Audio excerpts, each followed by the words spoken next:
Assalamualaikum warahmatullahi wabarakatuh. Salam sejahtera. Alhamdulillahillazi arsala rasulahu bil huda wa dinil haq liyuzhirahu 'ala ad-din kullih wa kafa billahi shahida. Wa usalli wa usallimu ala rasulihil karim wa ala alihi wa sahbihi ajma'in.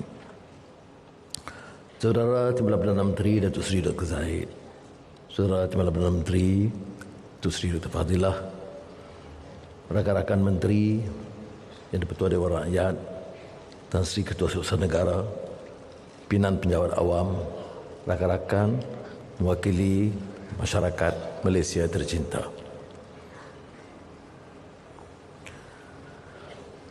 Hari ini di ambang kemerdekaan, harus kita mulai dengan merenung, menyingkap lembaran sejarah tentang semangat jitu di kalangan rakyat, generasi bapa-bapa ibu-ibu kita yang telah bertekad untuk memerdekakan negara, mengangkat martabat, mengembalikan maruah Malaysia, sekutu tanah Melayu, dan kemudian Malaysia sebagai negara merdeka. Jadi wajar kita mulakan mengiktiraf peranan mereka. Ini bukan soal kecil. Apa arti penjajahan atau imperialisme? Ramai generasi muda kerana tidak pengalaman sama sekali dalam dunia penjajahan selain dari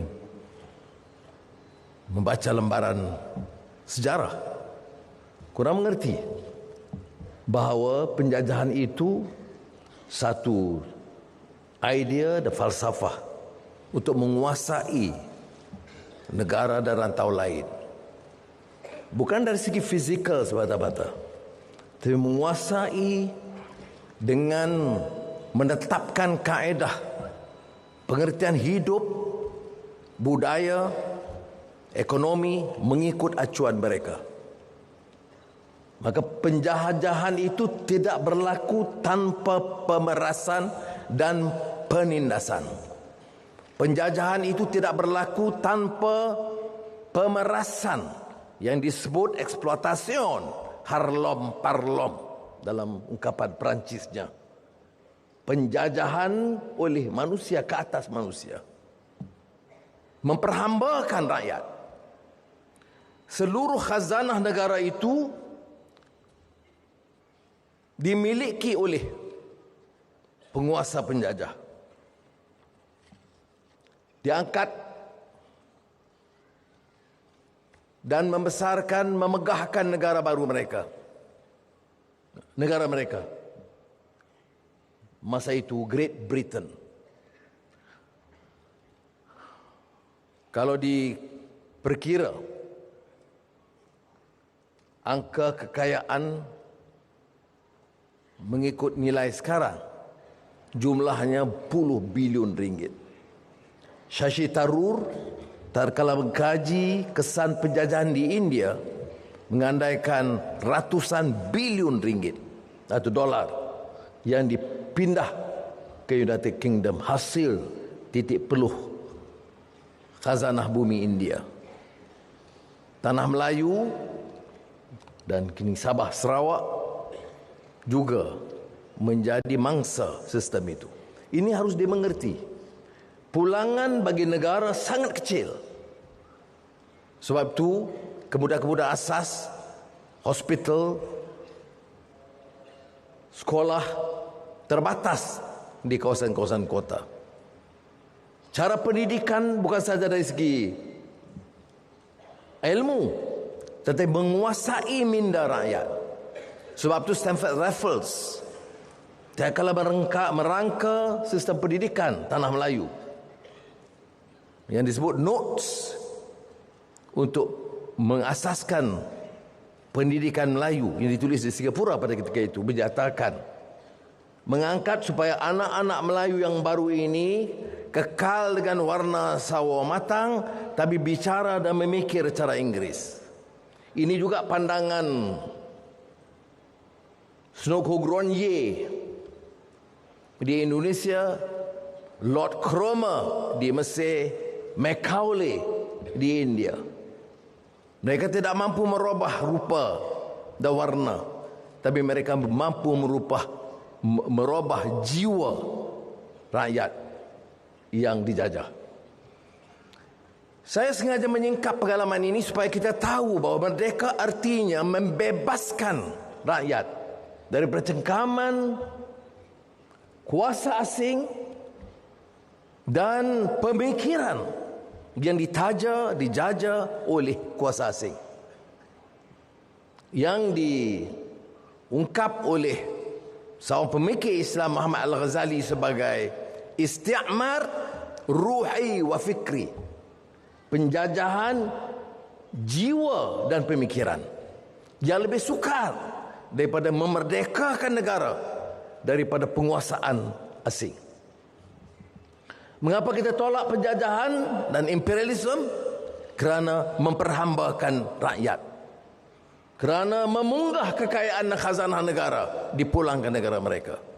Maka bangkit bapak-bapak pejuang, bukan baru, ratusan tahun lamanya, tetapi kemudian tentunya kita diperkenalkan dengan sosok-sosok seperti marhum Datuk Onn Jaafar yang mengingatkan kita bahawa kemerdekaan itu satu kemestian, tetapi memberi amaran.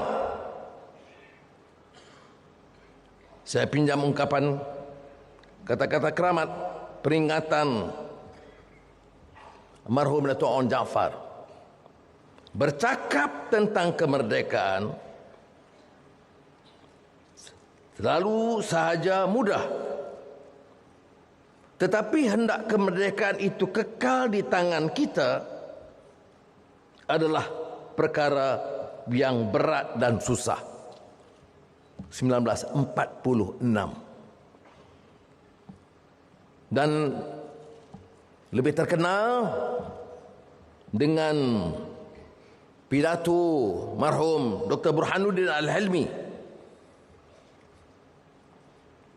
Kalau ditambah ungkapan merdeka itu dengan istilah jiwa merdeka.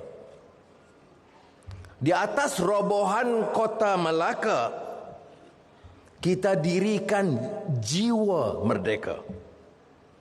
Bersatu padulah segenap baka membela hak keadilan pusaka. Sekali lagi di tahun 1946. Dan yang menarik dari ungkapan bicara Burhanuddin Al-Hilmi ini ialah kerana dia sebut jiwa merdeka yang kita lalui dan terpaksa hadapi sekarang bukan lagi merdeka dalam arti kata negara merdeka. Alhamdulillah, bersyukur kita kata Allah Taala. Kalau di tanah Melayu, Sekutuan Tanah Melayu, dengan kekuatan asas perjuangan kebangsaan Melayu bersama penyertaan rakan-rakan kita masyarakat Cina dan India, kita mendapat kemerdekaan dan dapat bertahan dengan kemerdekaan. Tetapi cabaran bagi kita ialah sebagai mengekalkan keamanan dan kemerdekaan, kerana tentunya belum terjamin tanpa kekuatan pertahanan, tentera dan polis. Seperti mana pengalaman kita menghadapi gerombolan pengganas di Lahad Datu. Sebelumnya cabaran konfrontasi Indonesia, dan sebelumnya lagi ancaman gerombolan komunis dari Parti Komunis Melaya. Alhamdulillah kita dapat tangani dengan baik. Walaupun bibit-bibit kecil seperti mana berlaku di Lahad Datu baru-baru ini masih berlaku, dan perbatasan terutama kawasan lautan masih ada pertindihan, tuntutan, dan insya-Allah kita akan pertahankan setiap inci bumi Malaysia tercinta ini.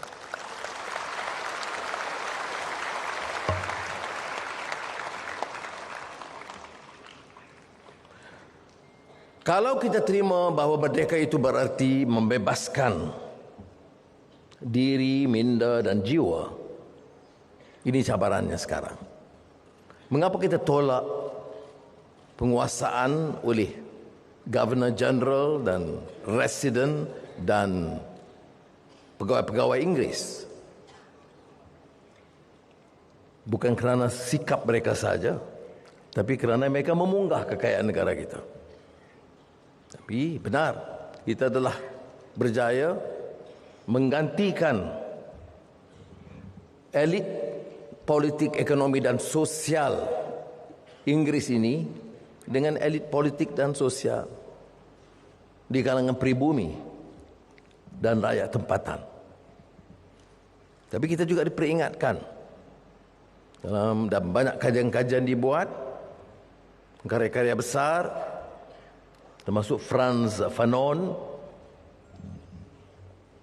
tatkala mengupas The Wretched of the Earth tentang kesan penjajahan.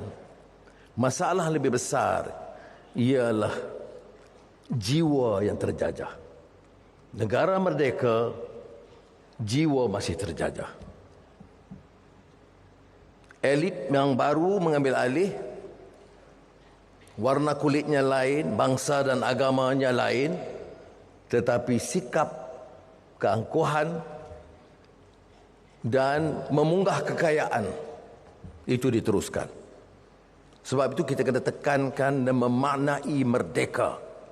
Memaknai merdeka maknanya dari pimpinan tertinggi sehingga rakyat harus tahu bahawa negara ini adalah satu amanah dan segala kuasa yang ada dari peringkat kecil di kampung atau di Kalpulu atau di pejabat daerah sehinggalah di Jabatan Perdana Menteri mesti melahirkan manusia yang jiwanya juga merdeka, yang tidak sanggup negara ini dijadikan perkakas untuk memperoleh habuan untuk golongan elit. Kajian ini menunjukkan bahawa usaha memastikan jiwa merdeka itu usaha yang berterusan. Memaknai merdeka maknanya segala khazanah, segala kekuatan dan usaha adalah untuk mengembalikan hak kepada rakyat, mengangkat martabat negara ini. Dan saya yakin kalau semangat ini ada di kalangan rakyat Malaysia, Malaysia akan muncul sebagai negara hebat dan gagah di Asia Tenggara ini. Syaratnya ialah semangat yang telah diperkukuh oleh bapa-bapa kita. Persatuan, perpaduan, menerima kenyataan bahawa kita merdeka dengan suku kaum Induk Melayu dan Bumiputera, dengan pernyataan rekan-rekan lain, China, India, orang asli, dan kemudian dengan Malaysia, negara tercinta. Penyertaan rakan-rakan Melanau, Dayak, Dusun, Kadazan, Bajau, Sulu, semuanya masuk dalam satu keluarga. Dan kita mesti pertahankan semangat bahawa negara ini adalah negara milik semua rakyat Malaysia ini.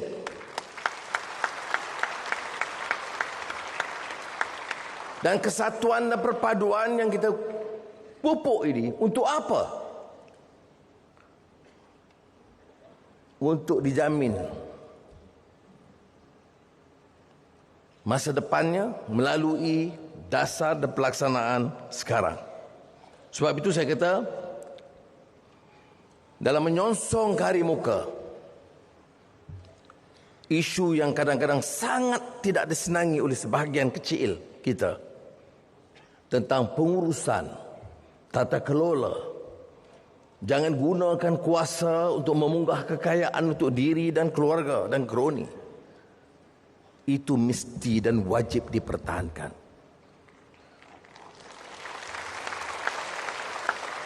Masalah ni negara kita bukan masalah kaum. Bukan masalah perbezaan kaum dan budaya dan agama. Allah jadikan perbezaan itu untuk lita'arafu, kenal dan hormat di antara satu sama lain. Dan kita mesti terima kenyataan itu. Tidak siapa yang harus pertikai peruntukan-peruntukan mutlak kukuh dalam perlembagaan negara kita. Soal bahasa Melayu, soal Islam agama persekutuan, soal hak keistimewaan Melayu Bumi Putra dan kedaulatan Raja-Raja Melayu.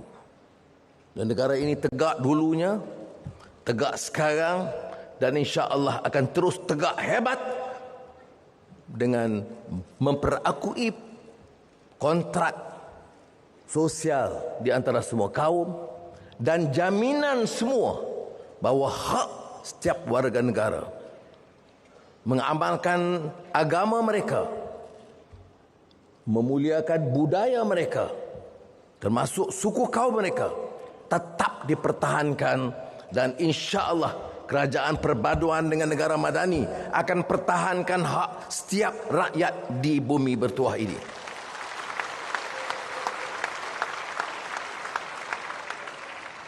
Sebab itu kita harus tumpu perhatian kita ke arah mengelak daripada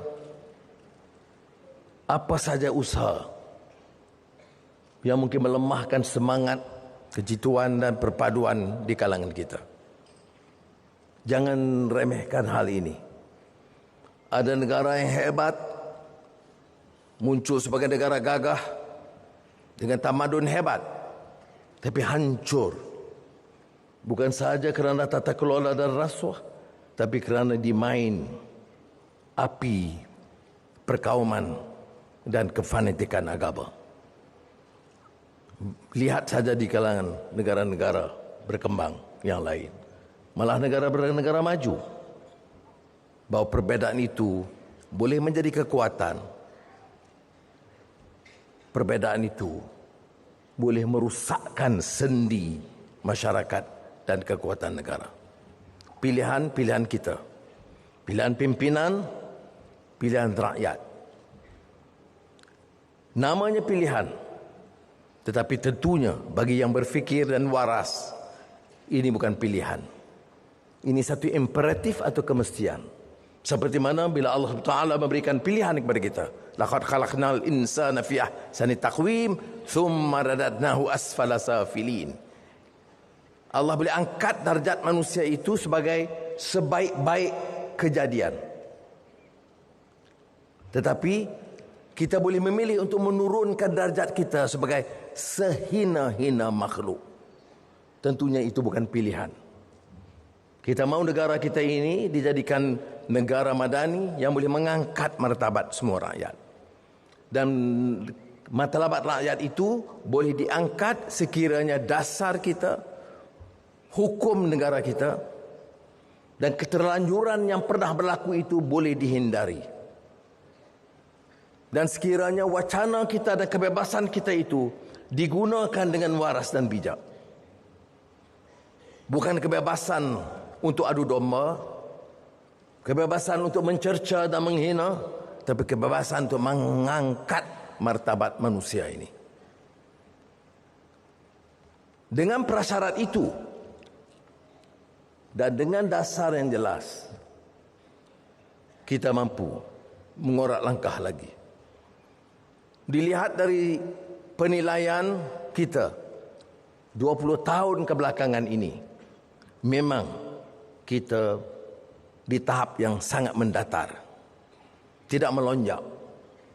Kita yang dulunya punyai keupayaan untuk terangkat martabat kita dan ekonomi kita,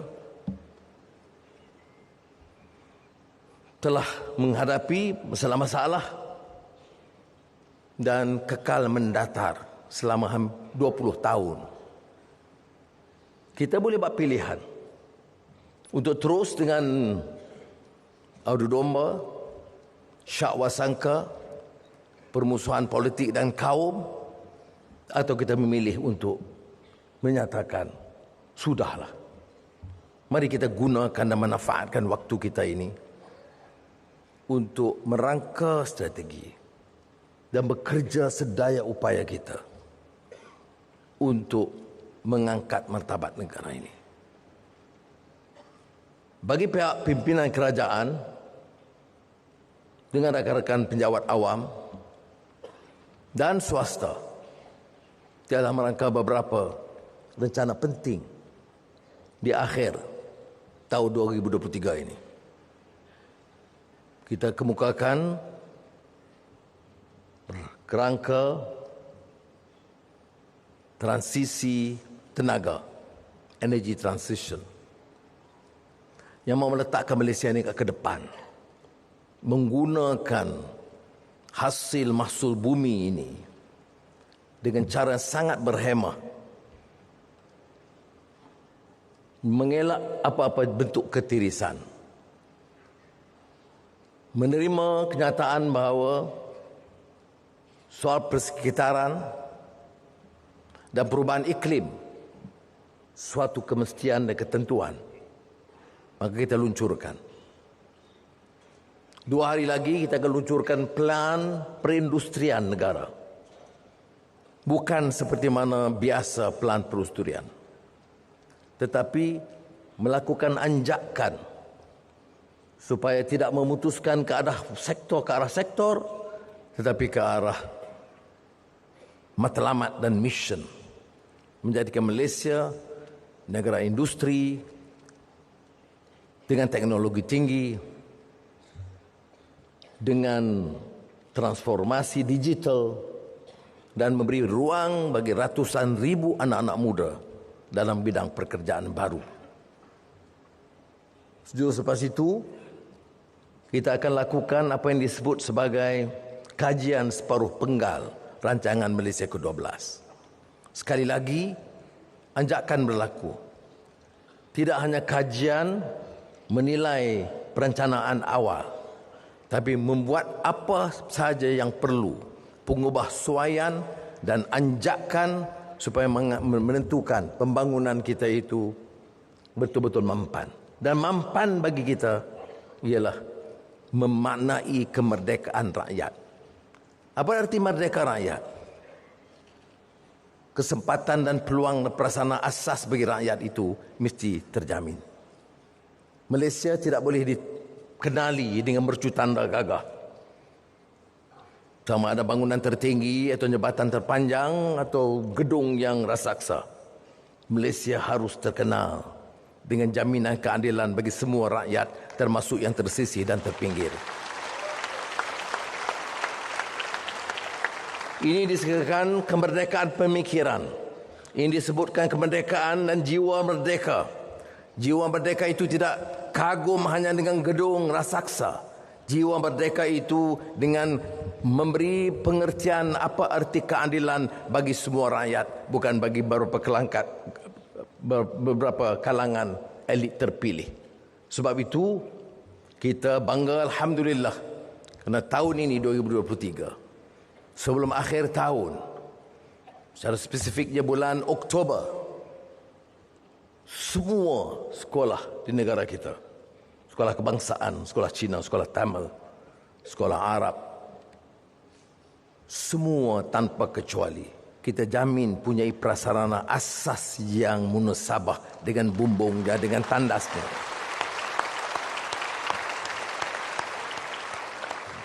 Bagi saya, ini jauh lebih bermakna bagi jutaan ibu bapa dan anak-anak murid daripada mercu tanda dan gedung-gedung hebat dan besar. Dalam kajian ini, separuh penggal, prasarana asas harus dipelihara dan hargai sumbangan generasi terdahulu. Bila saya bersama dengan Kementerian Kerja Raya di Greek, saya terkesan kerana dipaparkan semula kisah derita dan pengorbanan tentera dan polis dan pegawai-pegawai pekerja Jabatan Kerja Raya yang terkorban kerana serangan pengganas komunis di Lebuh Raya. Mereka tidak bersetuju Malaya pada ketika itu dibangunkan, dan menguasai daerah yang dianggap oleh Parti Komunis Malaya kubu mereka. Lebuh Raya Timur Barat, Kelantan, Kedah, Perak. Saya ucap terima kasih kepada rakan-rakan di kementerian hari ini yang mampu mengenang jasa dan khidmat bapa-bapa kita 40 tahun yang lalu.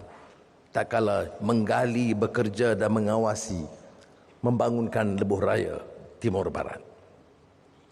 Inilah semangat yang harus ada di negara merdeka.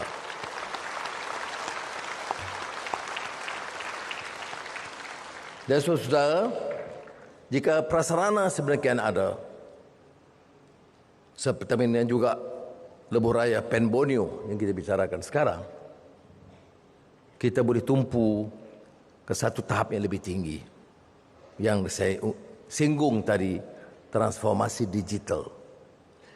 Industri, transformasi digital, dan dapat menjadi bukan saja mengembalikan Malaysia sebagai destinasi pelaburan unggul, tetapi meningkat keupayaan kita.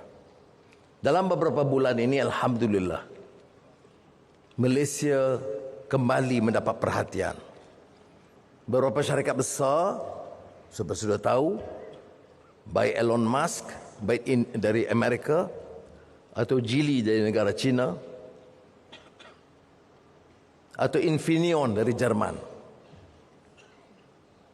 bersetuju untuk menjadikan Malaysia sebagai pangkalan pelaburan penting. Dan saudara, bagi kita sangat penting, kerana kalau ini dapat diteruskan, Malaysia boleh memaknai kemerdekaan itu. Setiap anak muda dijamin kerja dan tidak menganggur. Dan setiap pekerja mendapat upah yang munasabah. Sebab itu, saya telah memberi jaminan dalam keadaan kekangan ekonomi kita sekarang pun, kita sedang merangka perubahan sistem upah dan pelaksanaan gaji yang memberi jaminan kepada penjawat awam di negara kita. Dan bagi kalangan sektor swasta, kini kita perkenalkan atas inisiasi Kementerian Ekonomi satu kadar upah yang lebih progresif, jamin supaya jangan kekal dengan gaji lama dan bicara soal gaji minima dalam keadaan industri itu melonjak naik. Kita bawa pelaburan ratusan bilion, gaji pekerja masih di tahap tahun 80-an dan 90-an, dan ini tidak munasabah dan tidak mungkin dipertahankan. Jadi demikianlah saudara, di antara cita-cita dan harapan kita. Negara ini harus bersatu. Negara ini harus merangka ekonomi madani yang mampan. Dan negara ini harus menjamin keselesaan dan keadilan bagi semua rakyat. Negara yang pelbagai kaum, pelbagai agama tidak mudah diurus. Setiap hal akan menimbulkan kesangsian dan sensitiviti. Setiap kenyataan diolah mengikut acuan budaya dan kaum dan agama masing-masing. Tetapi percayalah, sekiranya kita ada kecerdasan, merdeka ini maknanya menimbulkan semangat dan jiwa merdeka kerana cerdas dan berilmu. Merdeka ini merdeka daripada penguasaan dan kongkongan faham asing yang menindas kita. Merdeka ini juga harus merdeka jiwa daripada faham tempatan yang kolot dan jumud, yang dilawan oleh pejuang-pejuang kemerdekaan, yang dilawan oleh ulama-ulama Islam. Bukan sahaja kuasa barat atau kuasa penjajah, tetapi juga kuasa dan pemikiran yang jumud, yang mengongkong kita atas nama kaum dan agama yang sempit. Dan ini harus ditolak kerana ia akan mendapatkan satu suasana yang terkongkong dan terjajah. Apa makna negara merdeka? Jiwanya masih kolot dan jumud. Apa makna negara yang punya potensi hebat tetapi masih terperangkap dalam captive mind, pemikiran yang terperangkap kerana mau hidup tanpa ilmu, mau hidup tanpa kefahaman, dan mau hidup atas aturan orang yang punya kepentingan, sama ada korup atau jumud atau ada kepentingan-kepentingan yang sempit. Saudara-saudari, mari kita bangkitkan semangat baru. Mari kita gilap idealisme. Malaysia ini sebagai negara hebat di rantau kita. Mari kita manfaatkan waktu yang ada dan sisa-sisa hidup kita ini untuk berbuat bakti kepada diri, keluarga, masyarakat dan negara kita. Dan yakinlah, negara ini bukan biasa. Negara ini punya hasil mahsul yang hebat, melimpah ranah. Golongan pekerja dan profesional yang mampu diangkat, diasah menjadi tenaga teknologis dan profesional yang boleh bersaing dengan mana-mana negara di dunia. Syaratnya, saudara, kita angkat martabat ini. Hindari dari pandangan pemikiran penjajah dan pemikiran yang jumud, yang memperbodohkan rakyat dan menghina kita sebagai manusia. Allah berikan akal dan kecerdasan. Mari kita gilap supaya jangan kita diperkotak-katikkan, dihina dan dipermainkan atas nama apapun. Merdeka maknanya merdeka rakyat. Negara sudah merdeka berdekad-dekad. Yang belum merdeka ialah jiwa kita dan pemikiran kita. Sebab itu saya akhiri dengan mengingatkan balik apa yang disebut oleh Burhanuddin Al-Hilmi, maksud dan memaknai jiwa merdeka ataupun Muhammad Al-Ghazali, supaya kita betul-betul terlepas daripada isti'mar ruhi wa fikri, penjajahan ruh, jiwa dan pemikiran. Merdeka tahun 2023, merdeka di negara keramat Persekutuan Tanah Melayu, dan bersama Malaysia 16 September bersama Sabah dan Sarawak, maknanya satu babak baru bagi negara kita. Bila kita bicara bukan sahaja merdeka negara, tapi merdeka rakyat. Bukan sahaja merdeka fizikal, tapi merdeka jiwa dan pemikiran rakyat. Semoga Allah SWT memberikan kekuatan. Wassalamualaikum warahmatullahi wabarakatuh. Majlis mengucapkan ribuan terima kasih kepada Yang Amat Berhormat Perdana Menteri di atas amanat perdana yang telah disampaikan sebentar tadi. Seterusnya menjemput Yang Amat Berhormat Perdana Menteri. Baik, demikian tadi amanat perdana yang disampaikan oleh Yang Amat Berhormat Perdana Menteri, menekankan banyak perkara yang paling penting, iaitu memaknai makna merdeka itu sendiri. Dan ketika ini kita akan sama-sama